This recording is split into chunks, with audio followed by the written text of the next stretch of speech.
Hi everyone. सो ये video आपका descriptive topics पे बेस्ड है, जिसमें आपका एसे और प्रेसिव बात करूंगा। ये दोनों टॉपिक्स आपके एसीसी पीयू एग्जामिनेशन में आने वाले हैं, जो कि अभी अपकमिंग एग्जाम है। बेसिकली मैं सारे कमेंट वगैरह देख रहा था, उसमें सबसे ज़्यादा प्रॉब्लम इसी में हो रही थी। और अभी आपका एक वीक बचा है, तो देखते हैं जितना हेल्प कर सकता हूँ मैं। अच्छे से वीडियो बनाया मैंने। बेसिकली इस वीडियो में आपको थोड़ा सा बताऊँगा क्या क्या करना होता है, किन चीज़ों को ध्यान रखना होता है, लिख के दिखाऊंगा। जो आपका पेपर है एसीसी पीयू का, वो उसमें जो डिस्क्रिप्टिव है वो उसमें दो पोर्शन है। एक आपका एसे होगा 20 मार्क्स का, एक प्रेसी होगा 20 मार्क्स का। दोनों में कॉम्पोजिट टाइम होगा 40 मिनट्स का। तो ये अच्छी बात है, आप थोड़ा सा ऊपर नीचे कर सकते हो। मान लो प्रेसी आपने जल्दी लिख लिया 15-20 मिनट में, और ऐसे के लिए आपको फिर ज़्यादा टाइम मिल जाएगा 25 मिनट के आसपास। जो आपका ऐसे है वो तो 150 वर्ड्स का है, और जो प्रेसी है वैसे तो प्रेसी में क्या होता है कि जनरली रूल्स आपको पता ही होंगे कि जितना भी प्रेसी जो भी लेंथ होती है उस पैसेज का 1/3 के आसपास आपको लिखना होता है। ठीक है। कट ऑफ की बात करें तो लास्ट ईयर जो उसमें कट ऑफ थी वो 21.75 गई थी। जैसा कि आपको पता है सेक्शनल कट ऑफ जाती है एसीजीसी पीओ में हर सब्जेक्ट्स की, तो उसमें डिस्क्रिप्टिव की 21.75 गई थी। 21.75 गेन करना आउट ऑफ 40 एक आप कर सकते हो अगर आपने ढंग से तैयारी कर ली और एक प्रॉपर फॉर्मेट में लिखा जो मैं बोलने जा रहा हूँ। देखिए मैं दोनों बातें करूंगा। सबसे पहले आपका एसे की बात करते हैं, फिर आपका प्रेसी राइटिंग की बात करते हैं। जब आप एसे लिखते हो ना, तो एसे से देखो मैंने जो अभी तक एग्जाम दिए मेंस फ्रेंड्स, तो मैंने एसे से एक चीज़ सीख ली है कि अगर ये 3-4 पॉइंट आप ध्यान में रखो और सिंपल वे में आप अगर लिखो ना, ठीक है, तो आपको न मार्क्स वैसे ही मिल जाते हैं।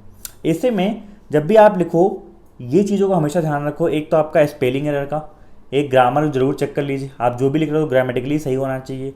वर्ड लिमिट का ध्यान रखिए, कभी भी आपको वर्ड लिमिट नहीं एक्सीड करनी है, नहीं बहुत कम लिखनी है। अब जैसे मान लो अगर 150 वर्ड्स का है, इसमें अगर दिया है तो 10% का फ्लक्चुएशन चलता है। ठीक है, उतना जो वो बॉट होता है वो उतना कंट्रोल करता है, उसको इतनी लिमिट मिली होती है। तो 135 वर्ड्स से लेके 165 वर्ड्स के बीच में लिखोगे तब भी कोई प्रॉब्लम नहीं आने वाली। ठीक है। दूसरा ये बात ध्यान रखिएगा कि टॉपिक को बहुत ध्यान से चूज़ करिएगा। जो भी आपको 2 टॉपिक मिलेंगे उसमें से एक टॉपिक आप पहले वो उठाओ। जो भी आप टॉपिक उठाओ ना, उसके पहले की पॉइंट्स लिख लो कि क्या आपको उस टॉपिक पे एटलीस्ट 10-12 पॉइंट्स पता हैं, दिमाग में आ रहे हैं कि नहीं इस पॉइंट पे। अगर आपको 10-12 पॉइंट याद आ रहे हैं तो आप आराम से 150 वर्ड का ऐसे उस पर लिख सकते हो। ये बात क्लियर हो गई। दूसरा आप ध्यान रखिएगा मैटर कंटेंट। आप जो भी लिखो एक फ्लो में लिखो, एक ऑर्डर में लिखो। मतलब ये जैसे मान लो कि आप बैंक्स के प्राइवेटाइजेशन पे लिख रहे हो, तो आपके दिमाग में स्टार्ट में ये होना चाहिए कि गवर्नमेंट का पहले समझा दो कि देखो प्राइवेटाइजेशन होता क्या है। ठीक है, प्राइवेटाइजेशन क्या होता है, पब्लिक सेक्टर बैंक्स को गवर्नमेंट प्राइवेटाइज क्यों करने वाली है। ठीक है, उसके बाद वो पूरा मुद्दा लिखो कि जो जो चीज़ें अभी रिसेंटली न्यूज़ में हुई हैं, जो बैंक्स का हुआ, को आप इन्वॉल्व कर सकते हो। और लास्ट में कंक्लूजन लिख दो कि आपका व्यू पॉइंट क्या है कि प्राइवेटाइजेशन पे क्या अच्छी चीज़ें होने वाली हैं, क्या बुरी चीज़ें होने वाली हैं। तो इस तरह से हमेशा एक ऑर्डर में आपको ऐसे लिखना चाहिए, कभी भी उल्टा सीधा मत लिखो। तो अब आप क्या क्या टॉपिक्स आपने वैसे प्रैक्टिस तो कर ली होगी, आई होप सो। कुछ दिन बचे हैं, 5-6 दिन बचे हैं, बट अभी जो आप टॉपिक्स हैं रिसेंटली उन पे जरूर इन चीज़ों को ध्यान रखना। मैं कुछ टॉपिक्स आपको बता रहा हूँ। एक तो जैसे आपका यूक्रेन रशिया वॉर चल रहा है, उस पर इकॉनमी पे क्या इम्पैक्ट होगा। ठीक है, आप बोलो सर लिखेंगे कैसे।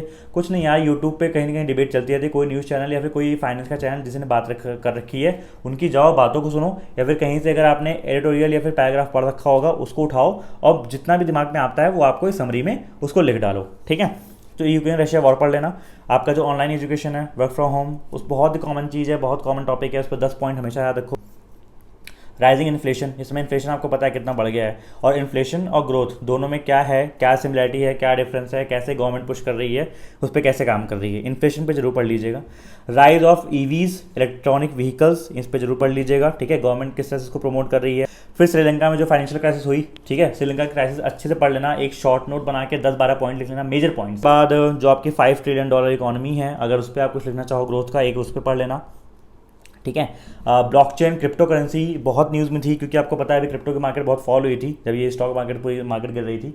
तो क्रिप्टो मार्केट, ब्लॉकचेन टेक्नोलॉजी पे थोड़ा पढ़ लेना है। ब्लॉकचेन टेक्नोलॉजी होती क्या है, क्रिप्टो मार्केट में क्या है, कुछ करेंसीज के नाम, कैसे इनका राइज हो गया ओवर द टाइम, क्या बिलीफ है लोगों का, बस इतना। दूसरा, इंडिया में आप अगर देखो पिछले कई साल से हमेशा आप न्यूज़ पढ़ते हो इतने यूनिकॉर्न्स बने, इतने यूनिकॉर्न्स बने। स्टार्टअप में काफ़ी बूम आया है, तो स्टार्टअप में जो बूम्स हैं, बूम्स इन स्टार्टअप, वो सब आप पढ़ लेना। शायद आने चाहिए, इनमें से कोई ना कोई एक आ ही जाएगा। और तो जो आपके जो हिंदू या फिर इंडियन स्पेस के जो वो आते हैं, एडिटोरियल आते हैं, उसमें कोई ना कोई पॉइंट डिस्कस होता है जो कि करंट में न्यूज़ में चल रहा होता है, तो उनमें से कोई एक टॉपिक पढ़ लेना। ठीक है, ध्यान रखना आप जब भी इसकी ऐसे तैयारी करो या फिर जो भी आप कर रहे हो, एक कोई जनरल टॉपिक पढ़ लेना और इकोनॉमिक्स का टॉपिक जरूर पढ़ लेना, क्योंकि आएगा तो इनमें से ही आएगा। एक कोई जनरिक टॉपिक आएगा, एक ऐसे का, एक इकोनॉमिक्स या फाइनेंस का टॉपिक आएगा। ठीक है, ओके। जो मैंने आपको टॉपिक्स सब बताए कि टॉपिक्स को आप जाके प्रैक्टिस करो। कैसे प्रैक्टिस करोगे? प्रैक्टिस एक आप पेन पेपर पे कर सकते हो आराम से।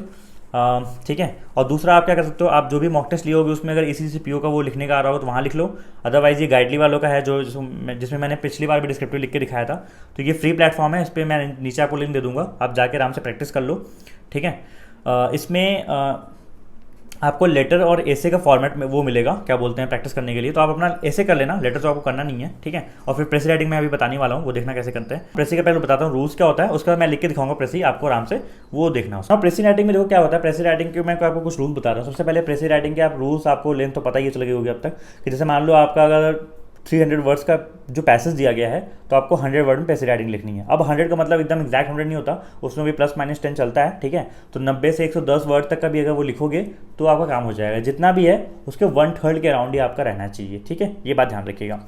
दूसरा मैंने एक चीज़ इसमें लिखी है कि इजी लैंग्वेज में सिंपल इंग्लिश में लिखो। मैं समझाता हूँ। जैसे मान लो जो भी आपको पैसेज मिला है ना, मे बी वो शायद हाई इंग्लिश में लिखा हो या फिर जैसे भी लिखा हो, आपको उससे मतलब नहीं है, लेकिन आप उसको अपनी भाषा में एकदम सिंपल इंग्लिश में आपको लिखना है।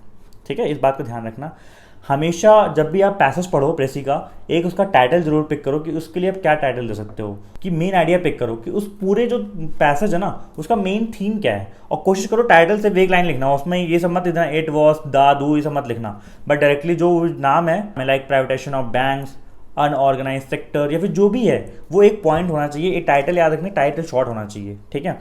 दूसरा, जब भी आप प्रेसी लिखो तो प्रेसी स्टार्ट कैसे करोगे, देखो मैं बताता हूँ। जैसे मान लो आपको सामने कोई पैराग्राफ मिला, सबसे पहले क्या करो कि सारे उसके एसेंशियल पॉइंट्स लिख लो, जो भी इंपॉर्टेंट एसेंशियल पॉइंट्स हैं। एटलीस्ट आपको 6-7 पॉइंट्स ऐसे मिलेंगे जो कि आप उसको लिख सकते हो, वो आपने उठा के लिख लिए। ठीक है। उसके बाद क्या करो कि उन पॉइंट्स को अच्छे से पढ़ो और उन पॉइंट्स से स्टार्ट करते हुए अपने खुद की लैंग्वेज में पूरी कहानी लिख डालो, और कोशिश करना जो भी लिमिटेड टाइम वर्ड्स हैं उसमें ही रखो। ठीक है। एक बात और ध्यान रखिएगा कि जो भी ये आपका प्रेसी राइटिंग का पैसेज है, उसके वर्ड्स, उसकी लाइन, उसका जो एग्जैक्ट वो चीज़ें हैं वो मत यूज़ करिएगा, मार्क्स कट जाते हैं। ठीक है। हाँ, यू कैन यूज़ डेटा और फैक्ट्स, कुछ नंबर दिया है कि लाइक 90% जो ह्यूमन बींग्स है वो ये करते हैं, तो अगर कुछ फैक्ट्स नंबर दिए हैं तो you can use that number, लेकिन उनकी लाइन, उनके फैक्ट, उनकी बातों को नहीं यूज़ करना, आपको अपनी बात में लिखना है। इट जस्ट लाइक, जैसे समझाता हूँ मैं, कोई एडिटोरियल का पैराग्राफ पढ़ा, ठीक है, और मैं ये बोलूँ कि अब आप सामने वालों की बात बताओ, तो आप क्या करते हो, वो जैसे मान लो 300 वर्ड का है तो उसको थोड़ी सी बात बताते हो, लेकिन मोटी मोटी पूरी बातें बता देते हो। तो ये बात ध्यान रखिएगा कि जो भी आप समझ रहे हो बस उसको आप समझो कि आप उसको कैसे शॉर्ट वे में रिप्रेजेंट कर सकते हो। आपके सामने एक पैराग्राफ दिख रहा होगा, ठीक है, ये पैराग्राफ लगभग 240 से 250 वर्ड्स का है। ठीक है। और इसको देखो, इसका प्रेसी राइटिंग लिखना है। ठीक है। तो हमको ये बात समझ में आ गई कि 80-90 वर्ड्स के अंदर हमको इसको सिमटाना है। एक बार इसको पढ़ते हैं। Now, coffee is traditionally grown in Karnataka, Kerala, and Tamil Nadu in India. It is predominantly an export-oriented commodity, and 65% to 70% of the coffee produced in the country is exported, while the rest is consumed within the country. In the international market, Indian Robusta is highly preferred for its good blending quality. Arabica coffee from India is also well received in the international market. Now, coffee is an export product with low import intensity and high employment content. Keywords हैं, याद रखिएगा. This is evident from the fact that the more than 6 lakh persons are directly employed. Number 6 lakh persons, and an equal number of individuals get indirect employment from this sector. Okay, Arabica is a mild coffee, but the beans are more aromatic. Important point होगा. It has a higher market value compared to Robusta beans. ये भी important point है. Now on the other hand, Robusta has more strength and is therefore used in making various blends. समझ में आ रहा है, हम लोग comparison कर रहे हैं. Arabica is grown in higher altitude than Robusta. The cool and equable temperature ranging between 15 to 25 degrees Celsius is suitable for Arabica, while for Robusta, a hot and humid climate with temperature ranging from 20 to 30 degrees Celsius is suitable. Okay. Arabica requires more care and nurture and is more suitable for large holdings, whereas Robusta is suitable irrespective of the size of the farm. Arabica is susceptible to pest and disease such as white stem, borer, leaf rust, and requires more shade than Robusta. The harvest of Arabica takes place between November and January, while for Robusta, it is from December to February. Now, मोटा मोटा जो आपको बात समझ में आ गई, वही समझ में आ गई, कॉफ़ी की बात हो रही है। ठीक है। इंडिया एक्सपोर्ट ओरिएंटेड कंट्री है। ठीक है। मोटी मोटी बात करें, जो अरेबिका कॉफ़ी है वो बहुत अच्छी रिसीव की जाती है। ठीक है। जो हमने नंबर्स बात की 6 लाख % वो है। 2 तरह की वैरायटी की बात की जा रही है, अरेबिका एंड रोबस्टा। ठीक है। और दोनों के बीच में कंपैरिजन किया जा रहा है। तो आपको मोटा मोटा ये बात समझ में आ गई। ठीक है। आपको सोचना है कि मैं टाइटल क्या लिख सकता हूँ। सबसे पहले आपके दिमाग में 2 चीज़ आनी चाहिए, एक तो टाइटल दिमाग में आना चाहिए और मेजर पॉइंट्स आपको लिखने हैं। तो देखो, जो मुझे समझ में आ रहा है, पहली बात तो आप अगर ध्यान से देखो तो इसमें बात क्या की गई है। अगर मैं ऐसे, ये मेरे पास मान लो रफ शीट होती एग्जामिनेशन में, मैं क्या करता कि अभी मैं इतना मुझे समझ में आ रहा है, कॉफ़ी की बात हो रही है। ठीक है। और इंडिया कॉफ़ी की बात हो रही है, 67% एक्सपोर्ट करते हैं। 2 तरह कॉफ़ी की बात हो रही है, अरेबिका और रोबस्टा। ठीक है। तो आप देखो ना कि टाइप्स ऑफ कॉफ़ी की बात हो रही है कि इंडिया में कॉफ़ी कैसी होती है। ठीक है। बात समझ में आ गई। तो टाइटल आप चूज कर सकते हो कुछ भी ऐसा, types of coffee in India, coffee in India, कुछ भी ऐसा चूज़ कर सकते हो।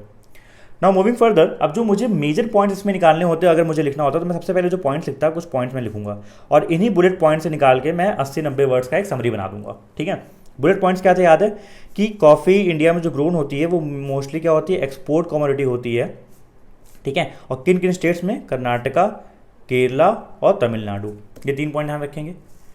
दूसरा मैंने एक नंबर आपको बोला था कि ये नंबर ध्यान रखिएगा कि 6 लाख पर्सनस आर एम्प्लॉयड, ये बात ध्यान रखिएगा कि ये इंपॉर्टेंट था, मैंने उसमें बोल दिया था 6 लाख पर्सन एम्प्लॉयड होते हैं डायरेक्टली, ठीक है, कॉफ़ी के प्रोडक्शन से। दूसरा, हम 2 वैरायटी के बारे में बात कर रहे हैं ना, अरेबिका एंड रोबस्टा, तो लिख दीजिए अरेबिका एंड रोबस्टा, ये क्या है, वैरायटीज़ हैं जो कि इंडिया में ग्रोन होती हैं। बात समझ में आ गई। और क्या बात की गई थी जब अरेबिका के बारे में मैंने बोला था कि ये ध्यान रखिए it's a mild coffee but the beans are more aromatic, तो ये अरेबिका की खास बात है, इसको लिखा जाएगा। तो अरेबिका एक माइल्ड कॉफ़ी है और उसकी हायर मार्केट वैल्यू है, तो ये बात आप पूरा एक ही चाहे लिख दो कि arabica has higher market value, ठीक है, बीइंग मोर एरोमेटिक। ठीक है, अब वो एरोमेटिक ज़्यादा है इसलिए उसकी हायर मार्केट वैल्यू है, आपने इस पूरी बात को समराइज़ कर दिया। दूसरा, इसमें एक बात आप ध्यान रखो कि ये भी लिखा गया था कि जो अरेबिका है वो हाई एल्टीट्यूड में होती है। ठीक है, ठीक है, ठीक है, मेन पॉइंट्स हैं। नर्चरिंग ज़्यादा करनी पड़ती, ये भी आपने पढ़ी थी। ठीक है, तो लिख देना requires more nurturing and prone to, अच्छी बात ये होती है प्रोन होता है किसको, पेस्ट एंड डिसीज़ को लेके, पेस्ट एंड डिसीज़ को लेके। ये बात समझ में आ गई। तो हमने पहले लिख दिया टाइटल, बड़ा सा टाइटल क्या लिख दिया हमने, कॉफ़ी इन इंडिया। ठीक है, उसके बाद हमने क्या लिख दिया, बात समझ में आ गई। उसके बाद हमने क्या लिख दिया, कॉफ़ी एक्सपोर्ट, एक कॉफ़ी इंडिया में एक एक्सपोर्ट कमोडिटी है जो कि इन स्टेट्स में मेजरली होती है, 6 लाख % डायरेक्टली। और कुछ बच गया, लास्ट में कंपैरिजन था उन लोग का, नर्चरिंग लिख दिया। एक वो टाइम का कंपैरिजन था ना लास्ट में कि अरेबिका को कहाँ नवंबर से जनवरी और रोबस्टा को कब करते हैं, दिसंबर से फरवरी, तो वो लिख देना November to January and December to February. अब आप देख रहे हो ये मैंने ना 6-7 बुलेट पॉइंट्स बना लिए। अब इन बुलेट पॉइंट्स को बना के मैं सिंपल एक लैंग्वेज में स्टार्ट लिखना करूँगा। कैसे, India grows coffee as an export commodity in Karnataka, Kerala and Tamil Nadu. Coffee production employs 6 lakh % directly in India. Arabica and Robusta are the 2 varieties grown in the Indian market, and the former has more market value as compared to other, as it is more aromatic than the other. Arabica requires more nurturing as it is also prone to pest and disease. It is harvested between November and January, while Robusta is harvested between December and February. और ये लगभग 70-80 words में आपका ये खत्म हो जाएगा। देखिए, जो आपका पैसेज था ना वो लगभग 240 वर्ड्स का था, तो अब आपका मेन पैसेज है तो वो आराम से आप 72 to 88 तक, देख रहे हो, 1/3 कितना होता है 80, और इसका मैंने 10% कम कर दिया, 10% प्लस माइनस कर सकते हैं। तो इसके बीच में आपको इतने वर्ड्स लिख दो चले। तो आई होप आपको एक आइडिया मिल गया होगा। ठीक है, इस तरह से प्रेसी लिखो, प्रैक्टिस कर लो अच्छे से। जो ECC PO का होता है वो ईजियर होता है as compare to SBI PO, IBPS PO। 150 marks का होता है, अच्छी बात ये है कि बहुत कम है। 150 मार्क्स का तो बच्चे लेटर लिख देते हैं SBI PO, IBPS PO में। ठीक है, तो 150 वर्ड्स का लेटर है, ऐसे है, जो कि अच्छी बात है। कम लेटर में हम अच्छा आउटपुट दे सकते हैं। और कोशिश करिएगा 15 मिनट के अंदर आप प्रेसी करने की कोशिश करिएगा, और ज़्यादा टाइम मिल जाए तो आप ऐसे पे डिवोट कर सकते हैं। ठीक है, एंड दैट्स इट। इस तरह से अपना तैयारी करिए and bye bye and take care. I hope ये वीडियो आपको कुछ वैल्यूबल लेसन सिखाई होगी, और अगर अच्छा लगा हो तो प्लीज़ मेरे खातिर शेयर कर दीजिएगा लोगों के साथ, मुझे अच्छा लगता है। तो के लिए बाय बाय, एंड अगर चैनल पर नए हैं सब्सक्राइब कर लीजिएगा और बेल आइकन को प्रेस कर लीजिएगा।